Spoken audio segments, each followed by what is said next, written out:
Assalamualaikum warahmatullahi wabarakatuh.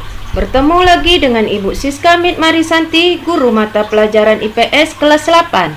Apa kabar anak ibu semua? Mudah-mudahan kalian semua sehat-sehat selalu. Baiklah anak-anak ibu semua, pada pertemuan kali ini kita akan membahas tentang pendistribusian kembali atau redistribusi pendapatan nasional. Adapun tujuan kita pada pertemuan kali ini adalah 1.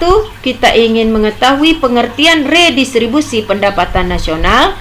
Yang kedua, kita ingin mengetahui dari bentuk-bentuk redistribusi nasional. Yang ketiga, kita ingin mengetahui program-program pemerintah yang berhubungan dengan redistribusi pendapatan nasional. Baiklah, kita masuk ke tujuan yang pertama, pengertian redistribusi pendapatan nasional. Artinya, pendistribusian kembali pendapatan masyarakat dari kelompok kaya kepada masyarakat kelompok miskin, baik yang berasal dari pajak ataupun pungutan-pungutan lain. Tujuan redistribusi pendapatan adalah sebagai bentuk jaminan sosial yang dilakukan negara kepada masyarakat. Jaminan sosial bukanlah pengeluaran publik yang sia-sia, melainkan sebuah bentuk investasi sosial yang menguntungkan dalam jangka panjang, dilandasi oleh 2 pilar utama, yakni redistribusi pendapatan dan solidaritas sosial. Bentuk-bentuk redistribusi pendapatan. Bentuk redistribusi pendapatan terbagi 2. 1. Redistribusi vertikal. 2. Redistribusi horizontal.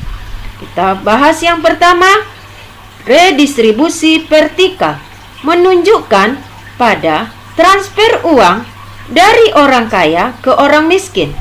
Di sini, jaminan sosial merupakan bentuk dukungan warga masyarakat yang kuat kepada warga masyarakat yang miskin secara ekonomi. Yang B, redistribusi horizontal, adalah transfer uang antar kelompok, yaitu dari kelompok satu ke kelompok lain, dari laki-laki ke perempuan, dari orang dewasa kepada anak-anak, dari remaja kepada orang tua. Pemerataan distribusi pendapatan di Indonesia. A. Adanya program pemberian jaminan akses kebutuhan dasar bagi rakyat banyak.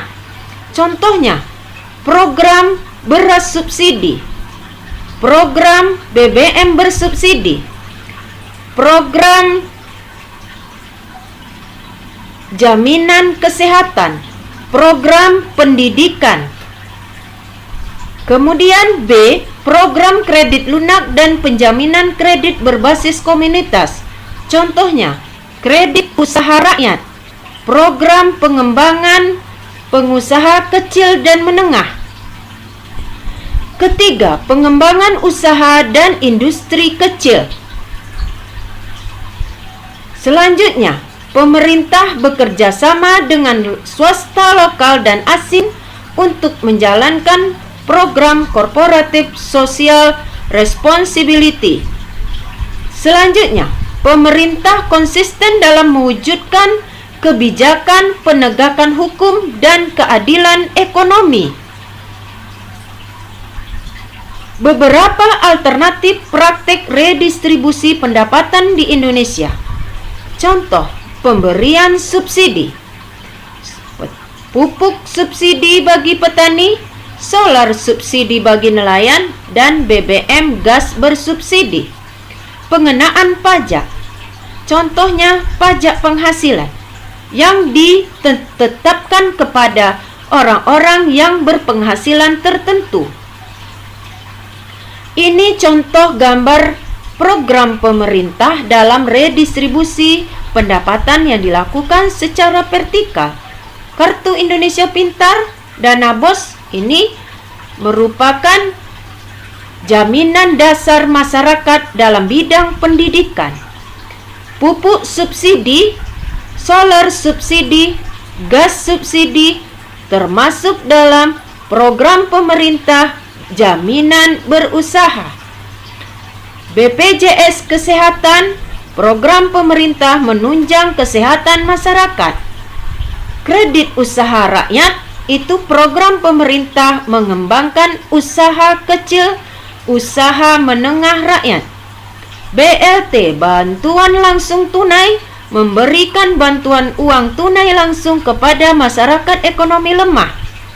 Kemudian kantor pajak.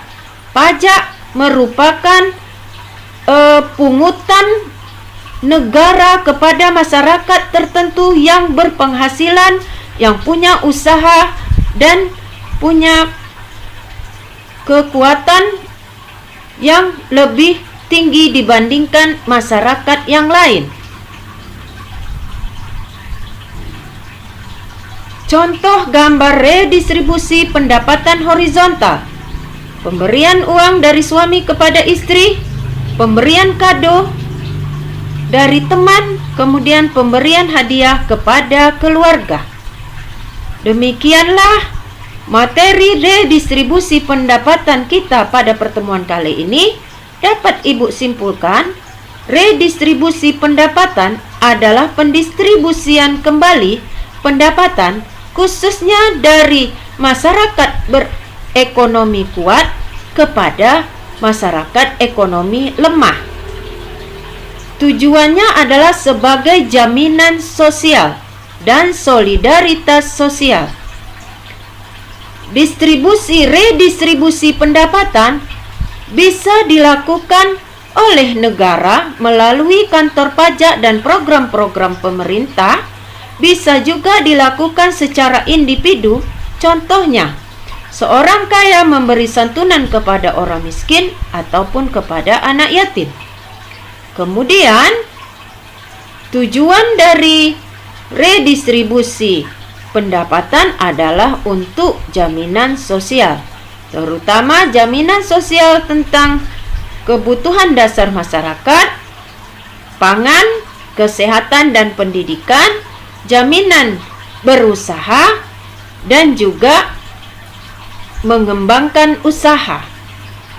Demikianlah materi kita pada pertemuan kali ini.